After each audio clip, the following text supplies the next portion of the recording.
중국에 상당히 높은 직위에 있는 그런 사람들도 부정부패와 연루를 해서 제거하거나 숙청을 하고 있는데, 사실 지금 중국 군부 간부들을 보면 털어서 먼지 안 나는 사람이 없을 겁니다. 이 숙청이다 뭐다 이런 거는 다 빌미일 뿐이지, 시진핑 주석이 군대의 군율을 세우고 보다 효과적인 군대를 만들고 또 본인의 명령에 잘 따르는 그러한 군대를 만들어가는 작업으로 봐야 될 겁니다. 최근 시진핑 주석의 군부 숙청이 집중된 배경은 무엇인가요? 시진핑 주석이 지금 중국 군을 다잡고 있는 것은 사실이에요.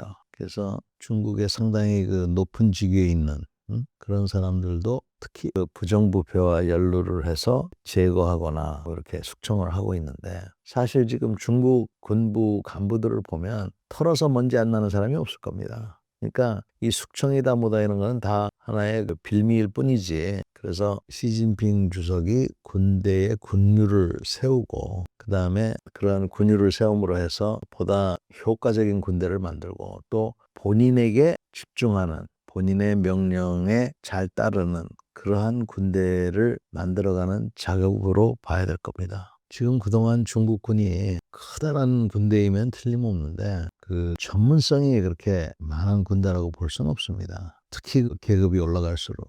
그래서 중국이 만약에 미국과 같은 그러한 나라하고 군사적인 대립을 해야 된다 했을 때는 지금 정신을 바짝 차야 되거든요. 덩치는 큰데 과연 리더십을 갖춘 그런 군대인가? 그래서 그러한 리더십을 갖추고 하려면은 리더십의 근본이 솔선수범인데, 돈이나 헤쳐먹고 하는 사람이 그 위에 있으면은 부하들이 그걸 모르겠어요. 그러니까 이런 거를 적당히 조절을 해서 군대의 기강도 세우고 그 다음에 부정부패한 사람들한테 경고도 되고 또 일부는 제거를 하고, 그렇게 해서 좀 더 싸울 수 있는 군대를 만들기 위해서 노력을 하고 있는 걸로 저는 봅니다.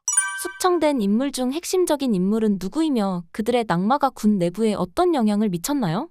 한 사람은 이제 군부의 2인자 역할을 하는 사람이었고, 한 사람은 또 군에서 조직을 담당하는 그런 사람이었어요. 그래서 주요 지휘자들이었는데, 이 사람들이 그런 직위에 있음으로써 본인들의 역할을 다 안 한 거죠. 그러니까 군대를 더 다잡아야 되고 그 다음에 시진핑에 대해서는 절대적인 그런 모습을 보여야 되는데, 시진핑에 대한 충성심이 부족하고 또 군대가 좀 더 효율적으로 될 수 있도록 하는 데 있어서 실패를 한 거죠. 그래서 중국이 우리로 생각하면 부정부패가 너무 많아서 그거를 어떻게 해서든지 정리를 하려고 하는 것 같습니다. 근데 이게 워낙 뿌리 깊고 광범위해서 사람만 제거하고 죽인다고 해서 되는 게 아니거든요.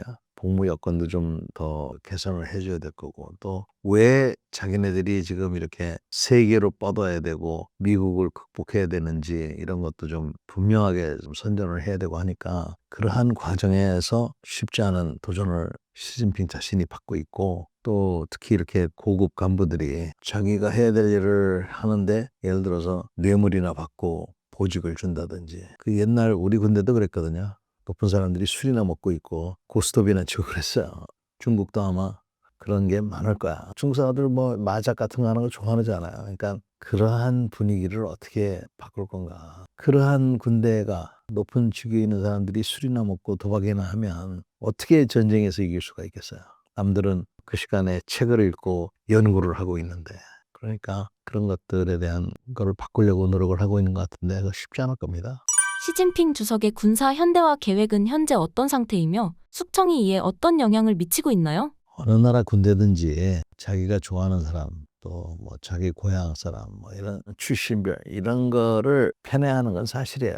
공공의식이 없어서 그런데 자기가 같은 고향 사람, 같은 학교를 나온 사람, 학연, 지연이라고 그러거든요.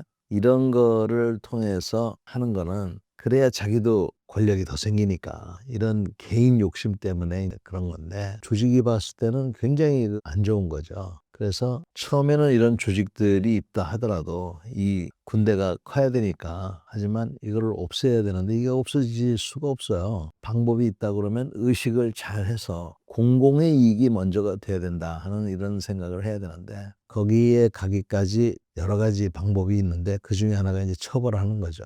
그래서 그러한 집단 이기주의, 일들이 일어나지 않도록 경고를 주는 부분이 있을 거고 아마 이에 못지않게 교육도 계속적으로 실시를 할 텐데 이거는 사회교육이 병행이 돼야 되기 때문에 하루아침에 되는 건 아니라서 저는 이런 것들을 종합해 보면 미군하고 중국군이 양적으로는 중국군이 훨씬 많지만 질적으로는 비교가 안 될 것이다. 그래서 지금 이거를 보완하려고 하는 게 AI잖아요. AI를 가지고 전투에서 중국군이 미군을 이기겠다. 이러한 구상을 하고 있는 것 같습니다. 지금 무기들을 보면은 최정상급으로 있어요. 그중에서도 뭐 우주 무기 이런 거 있는데 우리 서방 국가들은 도덕 예를 들면 AI라 하더라도 과연 AI가 갖고 있는 모든 잠재력을 이용해서 죽여 하는 명령만 내리면 지가 가가지고 막 사람을 죽이고 이렇게 할 수 있다 하더라도 그게 맞느냐. 그래서 우리 서방세계 우리 같은 경우는 그런 식으로 프로그램을 쓰지 않거든요.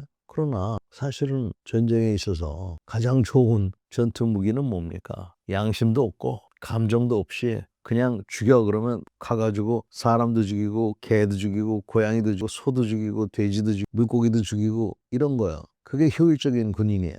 중국 같은 나라는 그런 효율적인 군인을 만들 수도 있지. 그러니까 AI를 어떻게 쓰느냐 이런 문제인데 그리고 무기 같은 경우도 꼭 사람을 우리는 지금 어떻게 하면 비살상 무기라고 그래가지고 사람을 갖다가 죽이지 않고도 전투력을 뺏길 수 있도록 한다. 또 굉장히 돈도 많이 드는 일이거든요. 그렇지만 중국 같은 그런 생각 하겠어요? 무조건 살상하라고 그러지.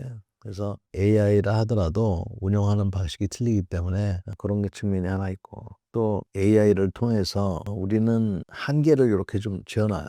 한계를 지으려고 하고 주로 이런 권위주의 국가에서는 일방적인 것만 이렇게 하기 때문에 사용이 좋게 얘기하면 효율적이라고 볼 수가 있는 거고 나쁘게 얘기하면 비인간적인 방법으로 사용이 될 수 있다. 이렇게 봐야 될 겁니다. 중국 군부의 이러한 변화가 대만과의 긴장 관계에 어떤 영향을 미칠 것으로 보시나요? 사실 따지고 보면 중국이 대만을 공격한다. 중국이 미국하고 전쟁을 한다. 미국이 중국하고 전쟁을 한다. 그거 쉽지 않아요. 첫째는 양쪽이 다 굉장한 억제력을 갖고 있어요. 다시 말해서 핵무기를 갖고 있기 때문에 만약에 전쟁을 하게 되면 이거야말로 핵폭탄이 막 날아갈 수 있는 여지가 있어서 이게 굉장히 쉽지가 않은 그런 상황입니다. 두 번째는 경제적으로 굉장히 약해져 있잖아요. 두 나라가 전쟁을 한다 그러면 그 전쟁에서 이긴다는 그거를 정의하기도 쉽지가 않을 거예요. 예를 들어서 중국을 완전히 초토화시켰다. 미국 입장에서 그걸 승리라고 볼 수 있어요? 또 거꾸로 미국을 다 초토화시키고 중국이 살아남았다. 그것도 마찬가지예요. 안 되고. 세 번째는 전 세계에 미치는 영향이에요. 상상을 해보십시오. 미국하고 중국하고 전쟁을 했다. 핵무기가 왔다 갔다 하고. 이건 뭐 전 세계가 지금 그러니까 이런 이유 등등으로 해서 전쟁하기가 쉽지가 않을 것 같아요. 그런데 지금 소위 말해서 긴장 상태가 고조되어 있는 곳들이 있습니다.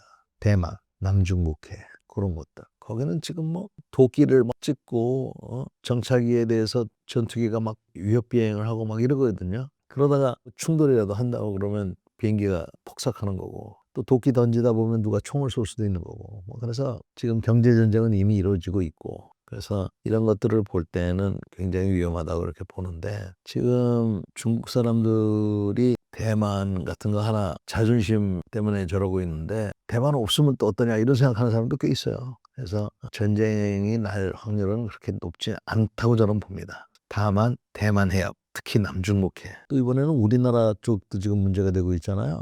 우리 한반도하고 중국하고 가까이이기 때문에 서로가 주장할 수 있는 영해가 겹쳐요. 그래서 그 겹치는 곳에 대해서는 잠정 조치 수역이라고 그래서 협상을 계속 해나가야 돼요. 그래서 그 지역에서는 뭘 할 때는 서로 협의를 해야 돼. 근데 중국이 그거를 어기고 거기다가 지금 시설물을 갖다 놓은 거예요. 명명백백한 위반입니다. 근데 그 우리가 위반이라고 그랬더니 여기 물고기 기르려고 했다. 물고기를 기른다 하더라도 우리하고 협의를 했어야 되는데 그런 식으로 적반하장으로 나오고 하니까 말로 안 될 때는 어떻게 해야 됩니까? 몽둥이를 갖고 해야 되잖아요. 그래서 우리가 이제 국제사회에 뭐 제소를 하고 한다고 그러는데 결국은 이래서 우리가 중국도 무시 못할 그런 군사력이 필요하다. 그래서 모르겠습니다. 이제 우리가 어떻게 해야 될지 모르겠는데 우리도 그러면 거기다가 얘네들하고 비슷한 시설물들을 설치를 하든지 뭐 그래야 되지 않겠는가. 중국의 눈치를 보는 그런 대한민국은 안 됐으면 좋겠어요.